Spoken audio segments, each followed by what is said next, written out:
Pada video ini, kami akan membahas mengenai materi tentang konsep pembentukan organisasi regional. Dalam kehidupan ekonomi, suatu negara tidak dapat hidup sendiri karena akan membutuhkan bantuan dari negara lain. Nah, untuk memudahkan hubungan negara-negara tersebut, akhirnya dibuat berbagai organisasi agar hubungan ekonomi dapat dibangun dengan baik dan terorganisir. Dalam hal ini, organisasi kerjasama dilakukan secara regional. Tahukah kamu organisasi apa saja dan bagaimana sih pembentukannya? Organisasi regional adalah organisasi yang luas wilayahnya meliputi beberapa negara tertentu saja. Organisasi regional memiliki wilayah yang kegiatannya bersifat regional, serta keanggotaannya hanya diberikan bagi negara-negara pada kawasan tertentu saja. Terdapat beberapa organisasi kerjasama regional. Yang pertama yaitu SAARC, yang merupakan singkatan dari South Asian Association for Regional Cooperation.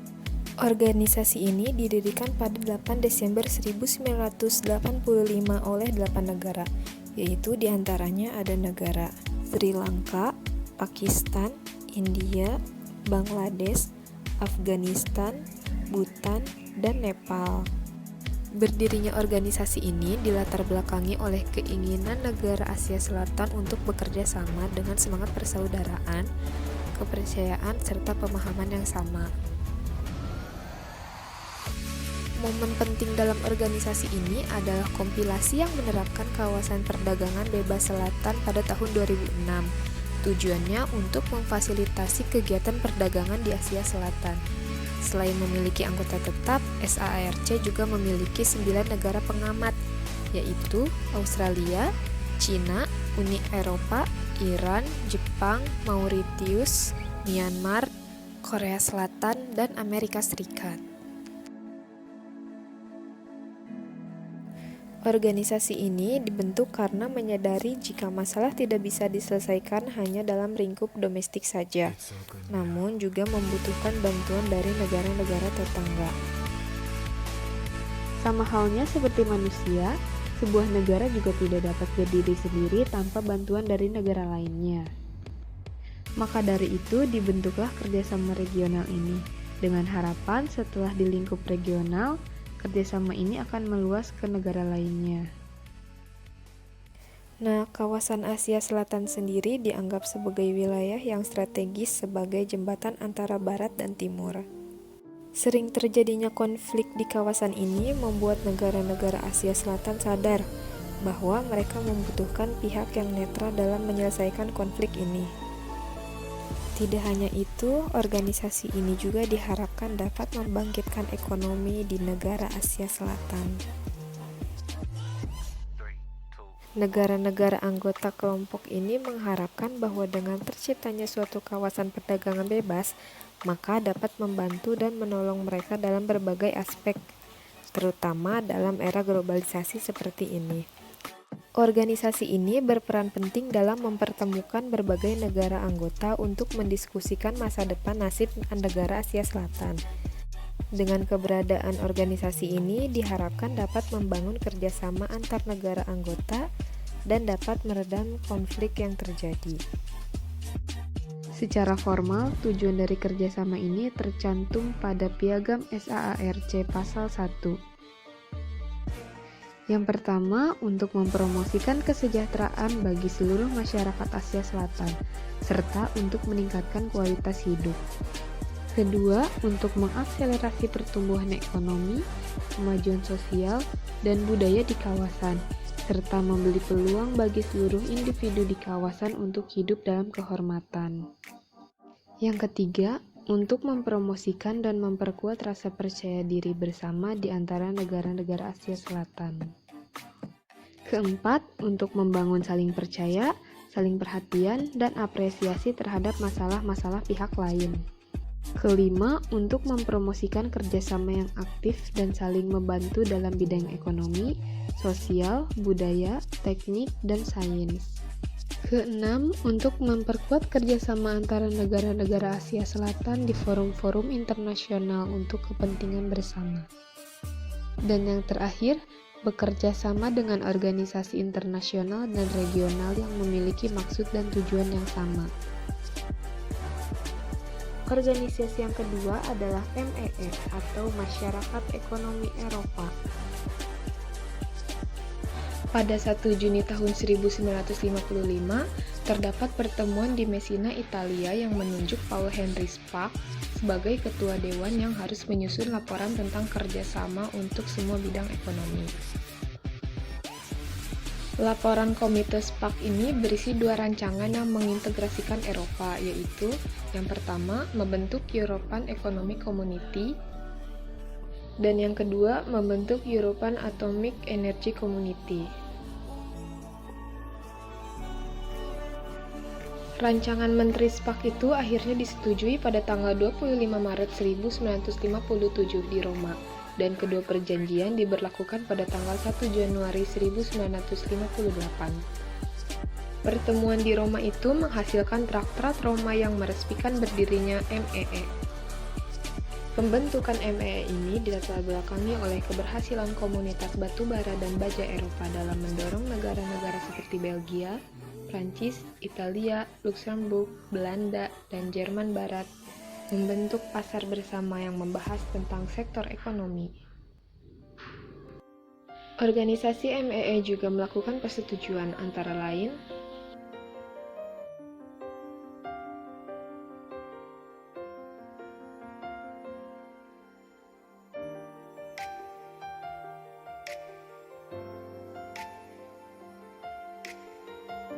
Selanjutnya, organisasi yang ketiga yaitu AFTA atau yang merupakan singkatan dari ASEAN Free Trade Area. AFTA merupakan wujud dari kesepakatan negara-negara ASEAN yang tergabung untuk membentuk suatu kawasan yang bebas perdagangan. Pembentukan AFTA sendiri dilakukan pada tahun 1992, yaitu pada saat konferensi tingkat tinggi ASEAN yang keempat. Organisasi AFTA dibentuk dengan harapan agar perekonomian di negara-negara ASEAN memiliki daya saing ekonomi yang lebih baik. Dalam pelaksanaannya dilakukan dengan cara menghapus biaya bea cukai yang masuk sebagai 0-5% bagi negara-negara anggota ASEAN. Pada awalnya hanya 6 negara yang resmi tergabung dalam AFTA, yaitu Indonesia, Singapura, Brunei Darussalam, Thailand, Filipina, dan Malaysia. Seiring berjalannya waktu, negara yang tergabung dalam AFTA semakin bertambah, yaitu Vietnam, Myanmar, dan Laos, serta negara Kamboja. Adapun tujuan utama didirikannya AFTA adalah untuk meningkatkan daya saing perekonomian antar negara-negara ASEAN dengan cara menjadikan ASEAN sebagai basis produksi pasar dunia, serta untuk menarik para investor asing untuk meningkatkan perdagangan di antar negara-negara ASEAN. Latar belakang terbentuknya AFTA adalah bentuk kerjasama di bidang ekonomi seperti yang sudah disepakati oleh negara-negara ASEAN. Terdapat beberapa faktor yang melatar belakangi terbentuknya AFTA atau kawasan perdagangan bebas. Berikut ini diantaranya. Munculnya isu-isu ekonomis setelah tantangan politik dan militer yang dihadapi ASEAN berakhir pada masa Perang Dingin saat itu. Kemajuan pesat negara Singapura yang memiliki sektor perdagangan yang bisa diandalkan adalah sebagai sumber utama penghidupan. Juga keinginan untuk meningkatkan sebanyak-banyaknya investor asing. Organisasi keempat yaitu NAFTA atau North American Free Trade Agreement. NAFTA didirikan pada tanggal 12 Agustus 1992 di Washington DC dan diresmikan pada tanggal 1 Januari 1994. Pada dasarnya, NAFTA merupakan organisasi yang menjanjikan kemudahan bagi negara-negara pesertanya di bidang ekonomi. Mulai dari diberikannya pembebasan tarif bea masuk bagi komoditif tertentu, hingga adanya perlakuan adil terhadap penanaman modal asing. Latar belakang dibentuknya NAFTA karena adanya perubahan global baik ekonomi, perdagangan, maupun informasi. Juga perubahan kemajuan ekonomi negara-negara anggota. Hasil kerjasama blok lainnya yang kurang menggembirakan, dan penggalangan persatuan regional untuk meningkatkan posisi daya saing. Berikut adalah tujuannya didirikan NAFTA.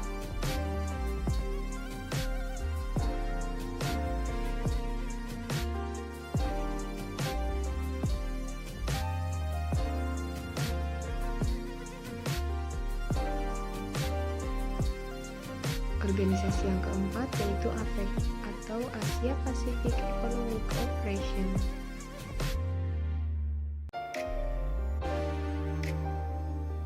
APEC merupakan forum kerjasama antar 21 negara di lingkar Samudra Pasifik. APEC dibentuk pada tahun 1998. Latar belakang berdirinya APEC yakni kesuksesan ASEAN pada tahun 80-an. Tujuan utama organisasi ini adalah mendorong pertumbuhan ekonomi dan meningkatkan kesejahteraan di Asia Pasifik. Hal ini diwujudkan dengan mendorong dan memfasilitasi perdagangan dan investasi yang lebih bebas dan terbuka. Markas APEC berada di Queenstown, Singapura. Ada 21 anggota negara yang menjadi anggota APEC, yaitu Australia, Amerika Serikat, Brunei Darussalam, Kanada, Chili, Cina, Hong Kong, Indonesia, Jepang, Korea Selatan, Malaysia, Meksiko, Selandia Baru, Papua Nugini, Peru, Filipina, Rusia, Singapura, Taiwan, Thailand, dan Vietnam.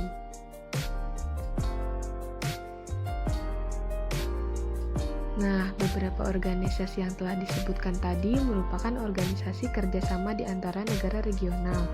Semoga apa yang telah disampaikan dapat diterima dengan baik. Mohon maaf jika banyak kesalahan pada video ini. Terima kasih, sampai berjumpa kembali di video berikutnya.